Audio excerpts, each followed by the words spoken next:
معانا طبق خطير خالص للغدا. مكرونة حمراء بالصلصة وبالطماطم، وعليها شوية كبدة. عملتيها بالكبدة، عملتيها بالفراخ، عملتيها باللحمة المفرومة اللي موجودة عندك. هتعملي أحلى طبق لأولادك، طبق مكرونة. وإن شاء الله تعجبكم الوصفة بتاعتي، وادخلوا الفيديو وشوف ايه هي الطريقة. السلام عليكم ورحمة الله وبركاته. معكم أسرار ست البيت. النهاردة إن شاء الله هنعمل غدا خفيف خالص. هنعمل مكرونة محمرة، وهنحط عليها شوية كبدة على الوش كده من فوق. نفس الكبدة اللي احنا عملناها، الكبدة الاسكندراني قبل كده، بنفس التتبيلة. بس هنحطها على المكرونة المحمرة من فوق، هيبقى شكلها حلو خالص وهيبقى طعمها ألذ. دلوقتي نشوف المقادير مع بعض. أنا حمرت شوية المكرونة على فكرة اهي، مكرونه صغيره دي انا حمرتها. ده كيس ونص. ومعايا هنا طماطم مقطع مكعبات. معايا فلفل رومي على فلفل حامي. معايا بصلايه صغيره. معايا ليمون. معايا فلفل حامي. معايا توم. هنا هو جايبه كيلو كبد، مقطعاها بالشكل ده. قبل ما نروح نعمل المكرونة، نتبل الكبدة عشان نسيبها تتبل بالملح وبالبهارات اللي انا هحطها عليها. ثواني. هحط توم مفروم على الكبدة. احط ملح. احط كمون. فلفل اسود.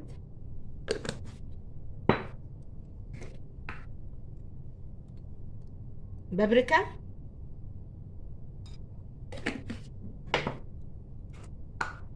توم بودرة. احط شوية حلوين كده.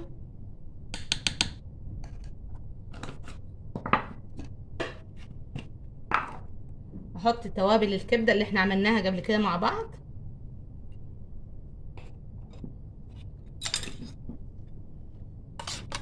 اعصر ليمون.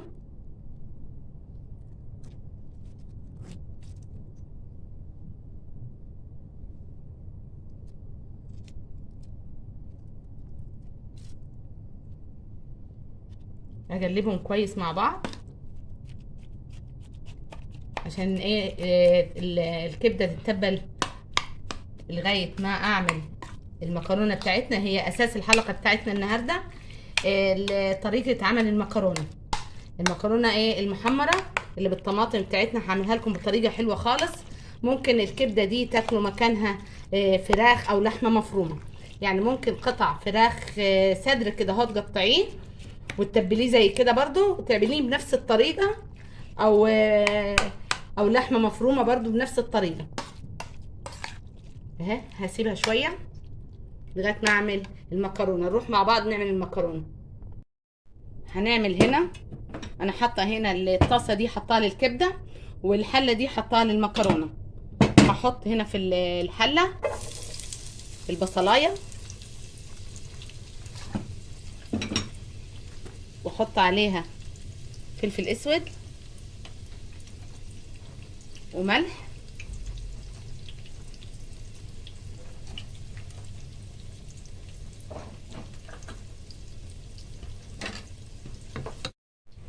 ادبل البصله شويه قبل ما احط الفلفل والطماطم.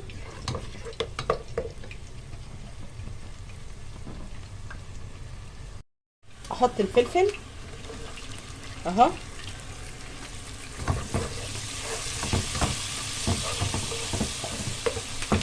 هنا الطاسه، هنا الزيت جدح. احط ايه الكبده.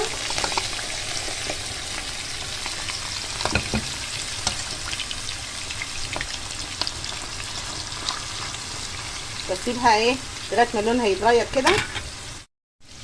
احط هنا الطماطم.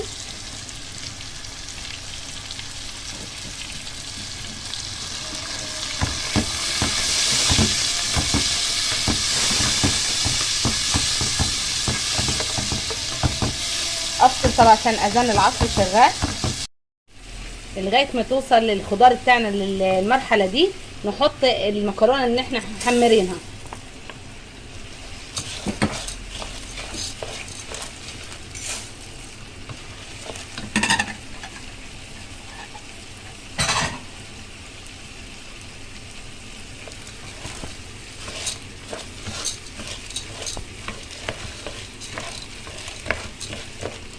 بعد كده احط عصير الطماطم.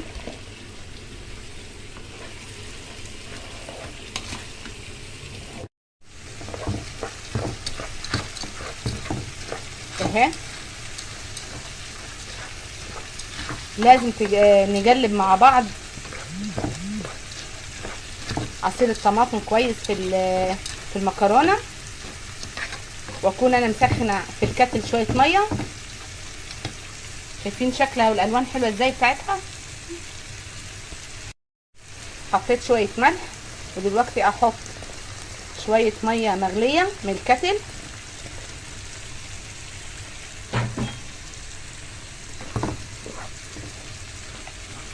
اهي ونسيبها لغايه ما تستوي. بصوا شكل الكبده بقت ايه. دلوقتي نحط الفلفل اهي، واحط الثوم غير الثوم اللي احنا حاطيناه، واحط الفلفل الحامي.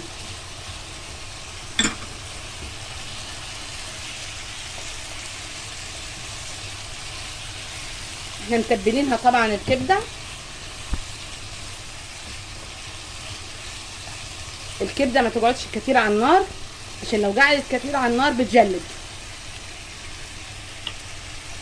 وادي معانا المكرونه اهي بتغلي اهي. انا ما حطيتش لسه الغطا عشان الغطا بيعكس الصوره. وادي اهي الكبده بتاعتنا استوت خلاص.